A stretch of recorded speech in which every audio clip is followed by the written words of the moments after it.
Bom dia! Estamos aqui no projeto Enem Chegou Junto, Chegou Bem, na nossa aula de Sociologia de hoje.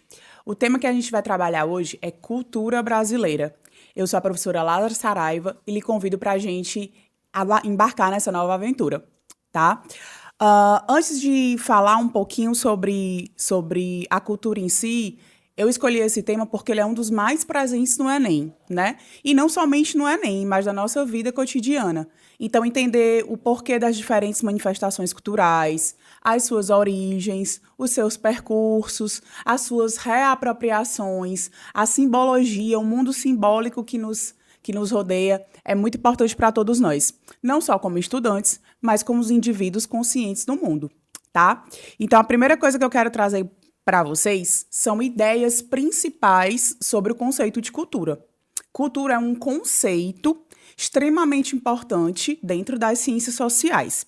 Queria relembrar para vocês quais são as ciências sociais: a sociologia, a antropologia e a ciência política. Essas três áreas trabalham com o conceito de cultura, principalmente a antropologia. O que a antropologia vai estudar? A antropologia vai estudar as diferentes manifestações culturais ao redor do mundo. Então, por exemplo, o homem tem uma questão que é a de se alimentar. É uma questão de sobrevivência, é uma questão fisiológica, é uma questão biológica, tem a ver com os mecanismos do nosso corpo humano. Mas será que se a gente se alimenta igual em todas as partes do mundo? Será que nós comemos as mesmas coisas, das mesmas formas, nos mesmos horários? Então, se você parar para pensar assim brevemente, a sua resposta vai ser não. Então, devido à cultura, aos diferentes mecanismos culturais que existem ao longo do mundo, nós nos alimentamos de formas diferentes, de acordo com o lugar do mundo e com o período histórico ao qual você se encontra, né? Então, a primeira coisa que eu quero que a gente saiba sobre cultura é uma definição. Essa definição não precisa ser somente essa. É uma definição antiga que eu trouxe para vocês, de um antropólogo chamado Edward Taylor, tá? Mas que ela é um pouco utilizada ainda hoje devido à sua abrangência, tá? Então, a cultura seria um conjunto de conhecimentos, crenças, expressões artísticas, regras morais, leis, costumes e qualquer outra capacidade e hábito adquirido, essa parte é muito importante, pelo ser humano como membro de uma coletividade. Então, a cultura, gente, ela é pública. Os seus símbolos são partilhados por um grupo social. Não faz sentido um símbolo ser veiculado e acreditado somente por uma pessoa. Então, a cultura ela tem a ver com socialização, com aprendizado, com regras de uma coletividade. Tá certo? Esse primeiro ponto é muito importante vocês entenderem. E essa questão do hábito adquirido, né? Nós aprendemos ao longo da nossa vida, através dos diferentes processos de socialização, socialização na família, socialização na escola, socialização com seus amigos, socialização no grupo religioso ao qual você frequenta, socialização no ritmo musical que você toca, no grupo de dança que você dança, no esporte que você pratica. Esses são diferentes espaços de socialização que nós vamos aprendendo ao longo da nossa vida. As mídias também são muito importantes no nosso processo de socialização, tá bom? A cultura, gente, é o que nos localiza no mundo. Ela serve como uma bússola. É a lente que nos ajuda a enxergar o mundo. Então, através do lugar onde você nasceu, da cultura do seu país, na cultura da sua cidade, do seu continente, você aprende a enxergar o mundo de uma forma, tá certo? O contato com o outro, com a outra pessoa, em muitos casos, ela provoca diferenças culturais. Então, por exemplo, você faz uma viagem para um lugar muito distante, ou talvez nem precisa viajar, às vezes dentro da sua própria casa, né? Assistindo uma série realizada num país diferente, um documentário falando de um costume diferente de outra região do mundo, assistindo um reality show de culinária, você vê pratos sendo construídos com ingredientes que você nunca viu na vida. Então, isso faz com que você estranhe, né? Porque aquilo está fora não está tão presente dentro da sua cultura. Isso faz com que você estranhe hábitos culturais muito diferentes do seu. Então, esse choque cultural é muito importante para que a gente entenda que a vida cultural, a vida humana, ela é muito complexa e muito diversa, ok? A cultura é composta por elementos materiais e elementos simbólicos, né, que não são tão tangíveis. Exemplos de elementos materiais: instrumentos, ferramentas, casas, utensílios, alimentos, adornos estéticos. Todos esses elementos servem para a gente pensar e criar teorias sobre como eram as manifestações culturais de tempos passados e atualizar também manifestações culturais da atualidade. Os elementos simbólicos podem ser as danças, as músicas, os poemas, os mitos, as explicações, as interpretações e os símbolos que os seres humanos criam para dar sentido ao mundo. Essa parte é muito importante. A cultura serve para que a gente dê sentido, razão à nossa existência, tá bom? Tem uma frase do Ferreira Goulart que eu amo muito, que é assim: a arte existe porque só a vida não basta. Então, os seres humanos, eles são dotados de inteligência e de cultura, né? Nós precisamos dar sentido à nossa vazão, à vazão da nossa existência, para poder dar significado à vida, tá certo? A cultura também é um dos principais elementos que unem o ser humano ao seu grupo social, né? Então, quando você tem um ritual, por exemplo, né, é um momento em que a coletividade se reúne para reafirmar certos valores. Eu gosto muito de pensar no ritual, que é uma partida de futebol, por exemplo. Você torce por um time da sua cidade, é um time muito tradicional, muito antigo, e aí ele vai jogar contra o seu principal rival no estádio da sua cidade.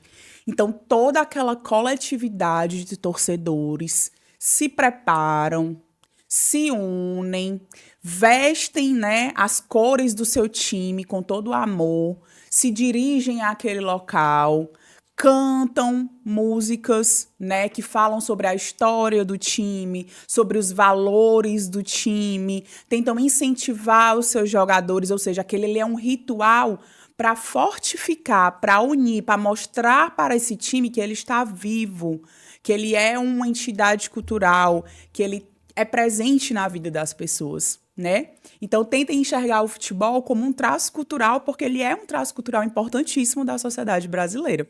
Tá certo? A cultura também é a intervenção no mundo natural e pela construção de um mundo simbólico que os indivíduos constroem a história dos seus povos e criam suas regras e seus modos de ser e de pensar, tá? Seguindo para o próximo. Essa parte é muito importante, gente. A cultura possui um aspecto dinâmico, social e histórico. As culturas não são estáticas. Elas mudam conforme o tempo, tá? Essa parte é muito importante. Porque na cultura, gente, com o decorrer dos anos, elas sofrem processos de reapropriações, ressignificações. Às vezes, um traço cultural é levado de um lugar para o outro e ele muda. Ele muda, às vezes, sua finalidade, ele pode mudar seu instrumento, o ritual pode sofrer um processo de transformação também. Então, assim, uma coisa que vocês devem ter em mente é que a cultura não é algo estático, parado, uma regra que não muda. Ao contrário, ela é viva, muito viva, tá? Um exemplo disso, a gente pode pensar muito, refletir muito sobre a influência da cultura negra africana aqui no Brasil, né? Nós tivemos um processo de escravização durante o nosso período colonial, em que os negros africanos foram trazidos violentamente para o Brasil e aqui eles trouxeram os traços culturais consigo da África para cá, né? Mas eles estavam na África? Não, eles estavam no Brasil, com outra configuração política, com outra configuração social, com outra configuração histórica, com outra configuração religiosa, dentro de um processo de dominação colonial, né? Então, essa cultura que deu origem à cultura brasileira, que tem uma forte influência das matrizes negras africanas, precisa ser vista diante dessa dinamicidade, né? De acordo com essas reapropriações que foram feitas pelos escravos que foram escravizados e trazidos para cá e as suas posteriores posteriores linhagens, certo? Há toda uma dinâmica de resgate, né? As culturas, gente, por mais que elas também mudem, a gente às vezes tem um movimento de resgatar traços culturais que foram perdidos. Então, às vezes, as questões do Enem trazem muito isso. Essa questão de resgate da cultura, de proteção da cultura para que determinados traços culturais não se percam. Então, assim, geralmente as pessoas mais velhas das comunidades ou as práticas mais antigas são preservadas com esse objetivo de ser um papel fundamental na transmissão desse conhecimento que já foi acumulado. Daqui a pouco a gente vai ver um pouco mais sobre isso, como ele pode vir nessas questões do estilo Enem, tá bom? Essa parte também, gente, é muito importante. É um erro grosseiro que eu vejo muitas pessoas cometendo no nosso dia a dia mesmo. E, às vezes, esse erro acaba podendo ter como consequência um preconceito muito grande, tá? A cultura não pode ser vista como um juízo de valor. Não existem indivíduos com mais ou menos cultura, ou que uma cultura é superior ou inferior à outra. Bom, gente, existe uma coisa que a gente chama de etnocentrismo. O que é o etnocentrismo? Vamos quebrar essa palavra para poder entender, né? Etno, etnia, traços culturais, e centrismo, centro, né? Quando a gente adota uma postura etnocêntrica, a gente acha que a nossa cultura é o centro de tudo. Ela é a certa, ela serve como parâmetro, ela serve como regra, ela serve como juízo de valor. Tudo que for pertencente à minha cultura, eu acho ok, eu acho legal, eu acho plausível, mas tudo que foge à minha cultura, eu rechaço, eu desvalorizo, eu subestimo, eu deprecio, né? Então, as pessoas geralmente elas têm muitas dessas posturas. Por quê? Porque relações sociais são permeadas de relações de poder. E relações de poder, muitas vezes, hierarquizam. Por exemplo, botam um grupo social inferior e outro grupo social superior. Então, muitas vezes eu vejo discriminação, por exemplo, com relação ao funk, ao samba, ao pagode, alguns determinados tipos de manifestações culturais. Ah, uma música dessa de funk não pode ser considerada cultura. Por quê? Quais são essas regras? Quem diz o que é cultura? Quais são as regras? Qual é esse livro rígido de, isso aqui é cultura e isso aqui não é? A partir do momento que um determinado estilo musical fala de um povo, fala de modos de vida, fala de práticas, fala de moral, fala moral que eu digo dentro de um repertório do que é legal e o que não é, né? Ele está falando de um determinado modo de vida de uma população, tá? Então, se você se apropria dessa cultura, se você aprecia essa cultura, é uma história, é uma questão de gosto. Aí entra em outra seara, né? Mas ela não deixa de ser uma manifestação cultural de determinada parcela da população, tá certo? Por último, as exclusões sociais e as desigualdades não são naturais. Elas também são fruto de construções sociais, culturais e históricas. Sempre lembrando, gente, até os nossos conceitos do que é uma cidade, do que é uma sociedade desenvolvida, do que é uma sociedade rica, do que é uma sociedade moderna, elas variam de acordo para uma sociedade para outra. Então, por exemplo, uma sociedade que tem um símbolo de status, um celular de marca, um carro importado, uma casa de um determinado modelo, em outra cidade, em outro grupo social, pode ser que esses não sejam símbolos de status, tá? Então, a gente sempre precisa relativizar, entender de onde a gente está falando, quais são os valores que aquele grupo social tem, como é que aquelas pessoas se relacionam e quais são as definições, as regras, os modos de vida e o que elas consideram bom e ruim, belo ou não, que faz parte da cultura ou não. Tá certo? Sobre cultura brasileira, né, gente? O Brasil é um país continental, né? Nós temos 5 regiões brasileiras que são enormes, são muito diferentes entre si. Se você tem a oportunidade de viajar pelo Brasil, conheça o seu país, né? Se você tem a oportunidade de conhecer as diferentes manifestações culturais, das regiões, conheça, porque é uma riqueza cultural, é uma complexidade cultural, é uma diversidade enorme, né? Então, pessoas do mundo inteiro viajam para o nosso país para tentar entender um pouco da cultura brasileira, que é multifacetada, né? Aqui eu trouxe uma foto de um caboclo de lança, né, de Goianinha.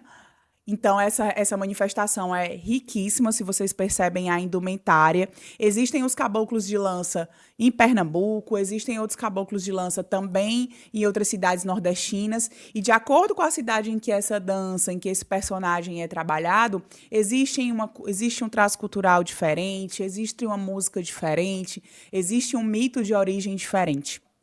Tá? Então, sempre ponham isso na cabeça. O Brasil tem um repertório cultural vastíssimo, tá?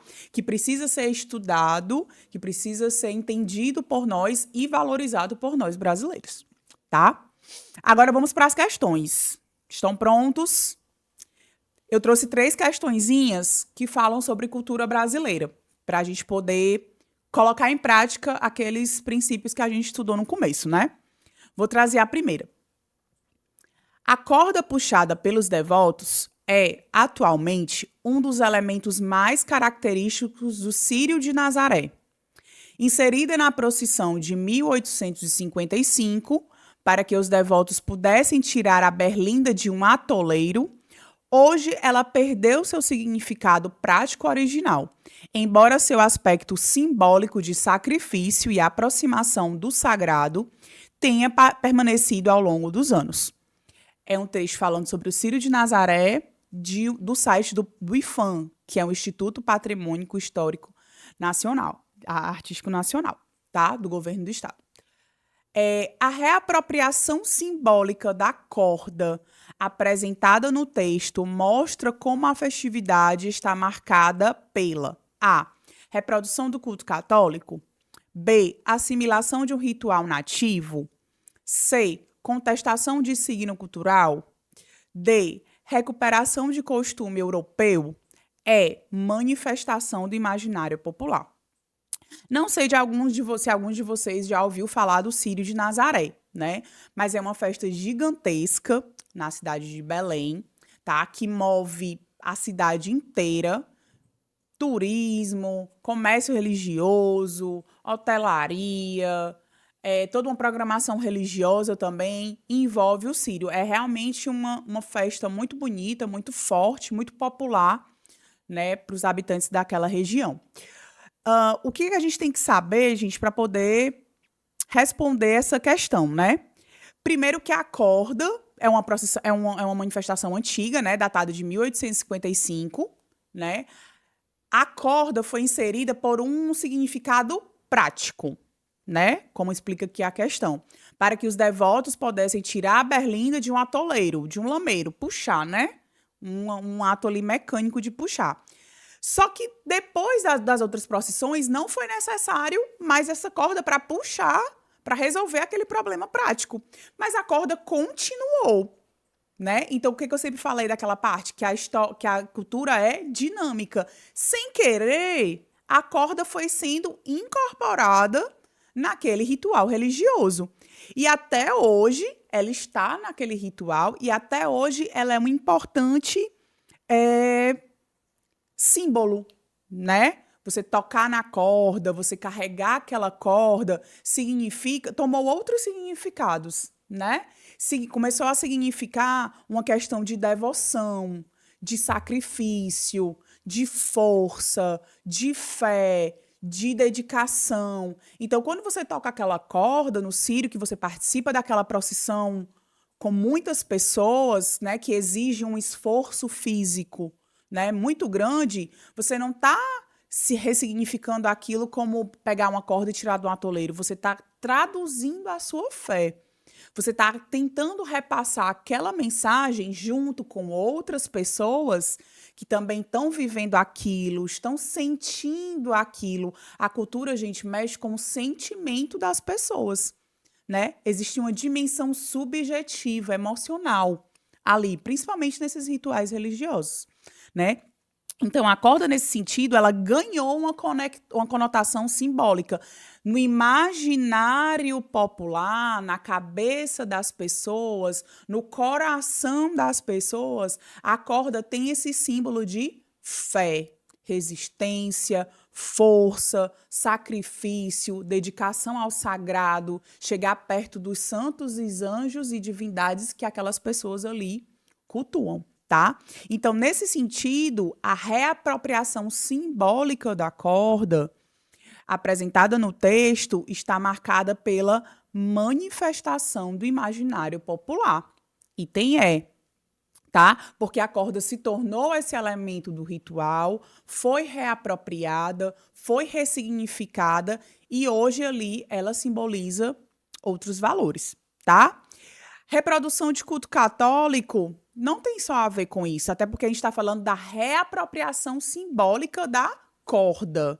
Sempre prestem atenção no comando da questão, o que o comando está pedindo. Às vezes não é só ler o texto e ir para os itens, você precisa entender o comando. Não está só reproduzindo um culto católico, né? Essa questão da reapropriação simbólica da corda. Assimilação de ritual nativo? Não, nós não estamos falando de ritual nativo, nós não estamos falando de povos originários, não estamos falando de rituais da época da colonização, é um pouquinho, né? Mas não estamos falando nesse sentido, tá? Contestação de signo cultural, a gente está contestando, a gente está divergindo, a gente está reclamando, a gente está opondo? Não, né?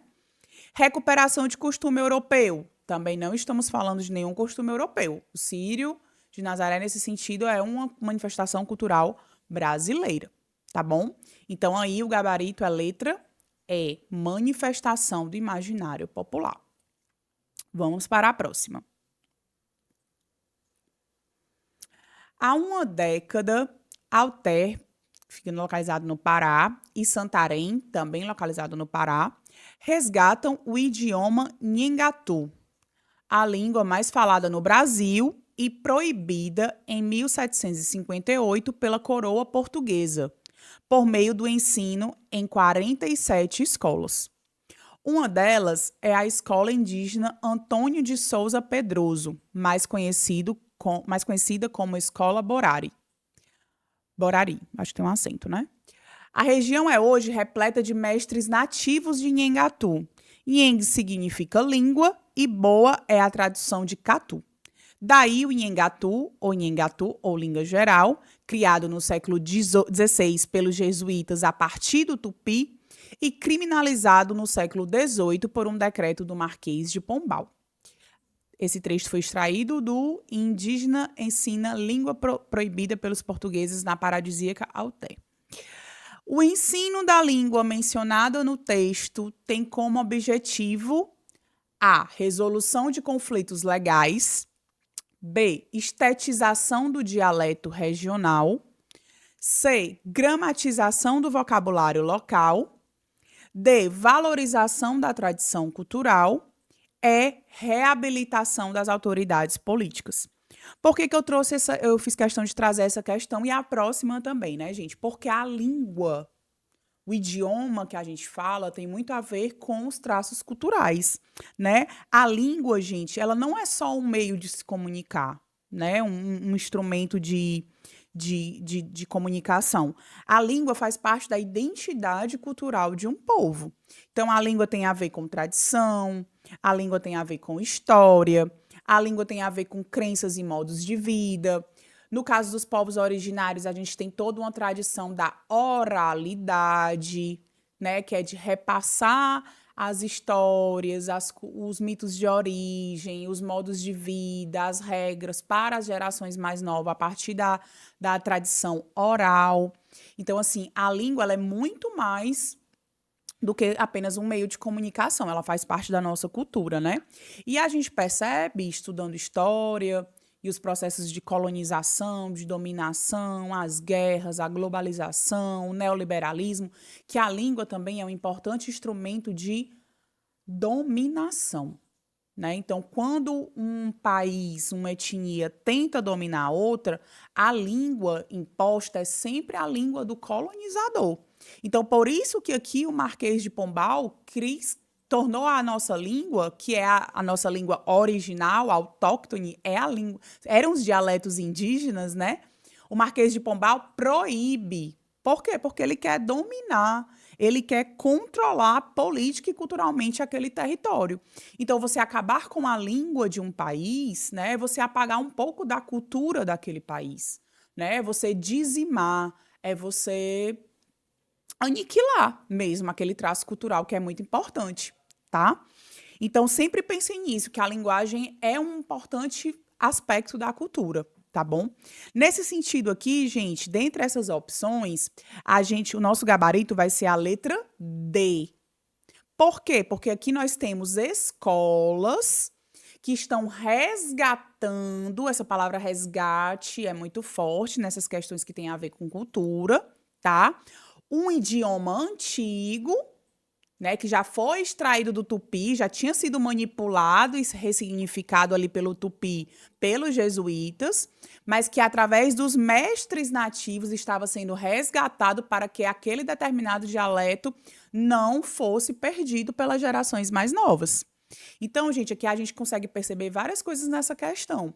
Que a escola indígena, ela tem uma especificidade diferente dentro do nosso sistema educacional brasileiro. As escolas indígenas, que são escolas especiais dentro do Plano Nacional de Educação, dentro da legislação educacional brasileira, elas têm como um dos principais objetivos resgatar esses traços culturais que foram perdidos diante do processo colonizador de dominação que nós sofremos aqui no Brasil. Tá certo? Então, resgatar essas línguas e esses dialetos é muito importante para resgatar essas culturas indígenas que foram dizimadas, tá? Então, nosso gabarito é a letra D, valorização da tradição cultural. Se você fosse por eliminação, o A, resolução de conflitos legais. Ninguém está falando de lei, né? E nem necessariamente de conflito aqui no texto, tá? Estetização do dialeto regional. Ninguém está falando de processo de estetização, né? De mudar um som, de mudar uma grafia, de mudar uma tonalidade, uma fonética. Não está se falando sobre isso. Gramatização do vocabulário local. A gente não está mexendo no vocabulário local, a gente está trazendo de volta um vocabulário para que ele não seja perdido, né? E reabilitação das autoridades políticas. Nada no texto está falando de autoridade política nem de reabilitação, tá? Então, o gabarito é letra D, valorização da tradição cultural, tá certo? Espero que tenha ficado clara essa questão para vocês. Muitas dessas questões de estilo Enem são voltadas para essa questão da valorização de tradições culturais, tá? Nem sempre é a resposta, mas isso tem a ver com muitos temas que são trazidos. Vamos lá para a nossa última questão, tá? Também tem a ver com idioma e tem a ver com língua, mas essa questão é diferente porque ela traz uma parte sobre interface com comunicação e internet, tá? Maria Leonor é uma criança de 7 anos de Miranda do Douro, em Portugal, que começou a achar muito divertido falar brasileiro, entre aspas, depois que conheceu um influenciador digital na internet. Jonathan, de 6, vive no Porto e passou a cumprimentar as amiguinhas com "Oi, menina", depois que descobriu vídeos de brasileiros nas redes sociais. As duas crianças são partes de um fenômeno que provoca polêmica em Portugal. O sotaque brasileiro tem criado polêmica entre alguns países e virou tema na imprensa local. Crianças portuguesas aprendem a falar brasileiro no YouTube durante a pandemia. Uma matéria que saiu no Estadão, tá? O fenômeno descrito no texto é provocado pelo A. Aumento das trocas comerciais. B. Desenvolvimento dos laços afetivos. C. Crescimento do intercâmbio cultural. D. Incremento da padronização linguística. Ou é enfrentamento do preconceito estrutural. Gente, essa questão da língua é tão interessante porque, assim, por mais que, por exemplo, nós falemos português e o pessoal de Portugal também fale português, é um português extremamente diferente, né? É tanto que se você tem uma oportunidade, viaja para lá, quando você abre a boca para começar a falar, as pessoas prontamente sabem que você não é que você não está falando o português de Portugal, né? Só lembrar do Cristiano Ronaldo falando. Tem um sotaque diferente, tem uma fonética diferente, tem uma entonação diferente, né? Isso aí meus amigos linguistas da língua portuguesa sabem explicar muito melhor. Mas assim, mesmo que você fale um idioma extremamente parecido, por conta dos laços de colonização, quando uma língua chega nesse país, ela é reapropriada, né, através da cultura. Então, e outra coisa, aqui no Brasil nós também recebemos muitas influências das línguas e dos dialetos africanos, né? Então, por exemplo, tem uma autora maravilhosa chamada Lélia Gonzalez, que ela vai falar que nós falamos pretuguês. Olha aí quanta mistura, né? É o português com pretuguês que nasceu aqui no Brasil diante dessa diversidade, dessa miscelânea de idiomas. Então, a Lélia traz um exemplo muito interessante, que muitas pessoas, às vezes, em vez de falar Flamengo, falam Framengo. E as pessoas acham que a pessoa não sabe falar, ou que está falando errado, ou que não foi alfabetizada. Mas é porque nos dialetos africanos, a grande maioria, não existe o fonema Fla. Não existe esse som Fla, né? Que existem nas outras línguas que deram origem à nossa. Então, muitas vezes, a gente não sabe o porquê de algumas raízes da nossa língua, mas são esses movimentos dessas diferentes heranças linguísticas que nós recebemos. Tá? Então, isso é muito interessante de estudar para a gente entender um pouquinho do nosso português brasileiro e como ele se tornou, né? Por exemplo, se você fizer uma viagem à França, você vai se deparar com um francês falado por um nativo francês. Mas se você for a Senegal, por exemplo, que é uma colônia, que é um país africano que foi colonizado pela França, lá a língua dominante também é o francês. Mas será que esse francês é igual ao francês falado na França? Provavelmente não, né? Por quê? Porque existe toda uma cultura senegalesa de outras partes da África, de outros países também que lá fazem essa mistura cultural, tá certo? Nessa questão, gente, nós temos como gabarito a letra C, crescimento do intercâmbio cultural, devido à globalização, à internet, essa troca muito rápida de informações, nós tivemos um grande boom nos nossos intercâmbios culturais, né? E isso é o que fala exatamente a questão de crianças que assistem youtubers de outros países, né? No caso do Brasil e Portugal, existe essa semelhança na língua, né? E é muito interessante que elas começaram a adotar essas gírias, né? Esses modos de falar do sotaque do português do Brasil, tá? Se a gente fosse por eliminação, trocas comerciais. Ninguém está falando de comércio, de dinheiro, de lucro, de exportação, importação, nada na questão. Desenvolvimento dos laços afetivos. Tudo bem que língua tem a ver com cultura, que tem a ver com subjetividade, mas não é o que está em questão, na questão, né, no enunciado. D, incremento na padronização linguística. Nós não estamos falando de padronização, ao contrário, nós estamos falando de diversidade, né, de variabilidade linguística, tá? E de enfrentamento do preconceito estrutural. Bom, o texto vem dizendo que tem uma polêmica, mas ele não fala especificamente se essa polêmica se trata de preconceitos, né? Então não fica claro no texto. Sendo o gabarito a letra C, tá? Crescimento do intercâmbio cultural. Para finalizar, gente, eu trouxe umas dicas de materiais que eu acho interessante que vocês...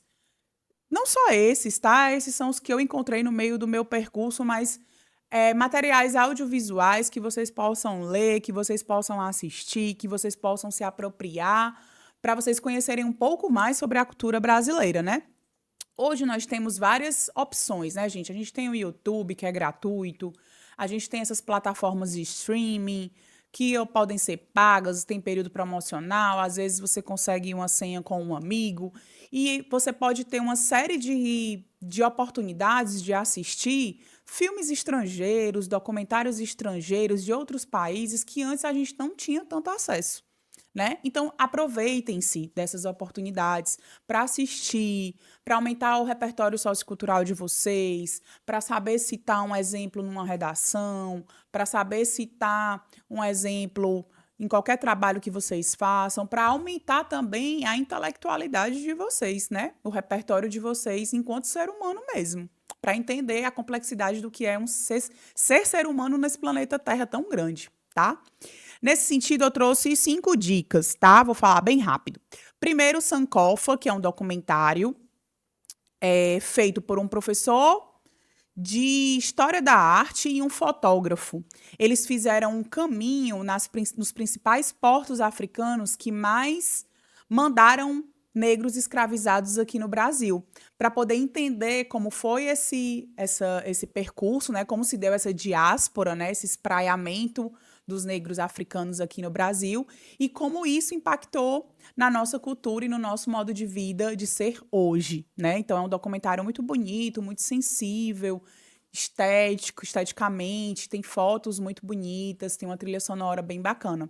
Eu recomendo para vocês. Tem outro documentário chamado também Ex-Pajé, que conta a história de uma comunidade indígena que foi destruída e sobreviveu apenas poucos integrantes. E um desses integrantes que sobreviveu foi um pajé, que ele se torna meio que ex-pajé, porque ele acabou se convertendo para a religião que chegou, branca ocidental, que chegou lá na comunidade dele, né? Então conta toda essa trajetória de apagamento, de resistência, de como as antigas práticas que ele praticava enquanto era pajé não faziam mais tanto sentido naquela contemporaneidade que ele vivia. Então é um documentário muito bonito também.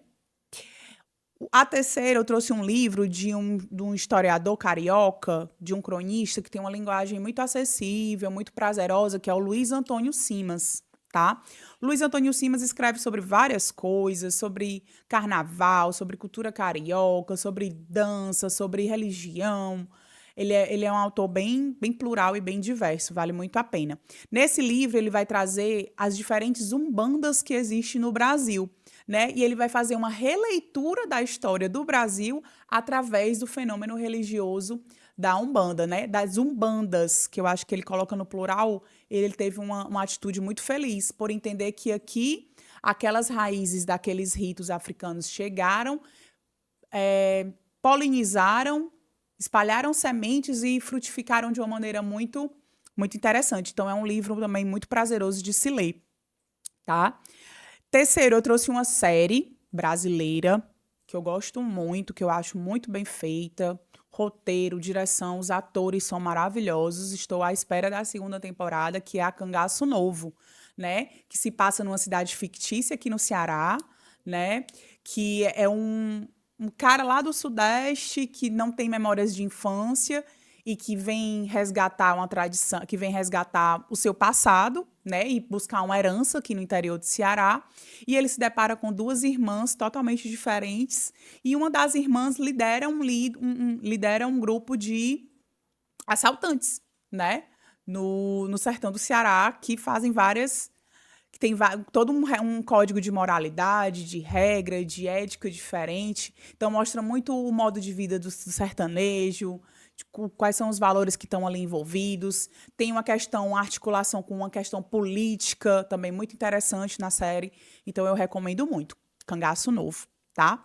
E, por último, a série Avisa Lá Que Eu Vou, né, do ator e comediante Paulo Vieira, que sempre passa, às vezes, no quadro do Fantástico, mas você consegue assistir também no Globoplay, que ele visita lugares inusitados do Brasil, né? Cidadezinhas pequenas, no interior, nas praias, e ele conversa de uma maneira muito engraçada, de uma maneira muito inteligente, de uma maneira muito respeitosa com os habitantes daquela região, tentando entender como é que eles vivem, como eles pensam, as coisas engraçadas, as anedotas, né, as curiosidades daquele lugar. Então você está cansado de estudar, quer dar uma pausa, mas não quer se desconectar totalmente do Enem, é uma opção boa para você aluviar a mente, mas também pensar sobre o nosso país, sobre a nossa cultura, sobre o outro, né? Que é sempre um enigma tão grande. Tá, gente?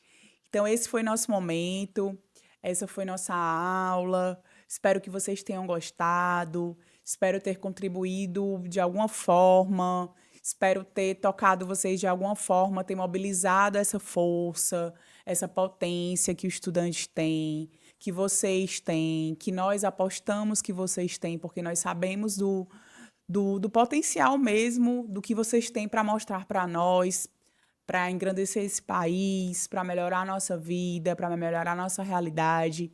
Então é isso, gente. Muito obrigada pela atenção e vamos que vamos, tá? Desistir não é uma opção. Aprendam a descansar e não a desistir, tá bom? Um grande beijo.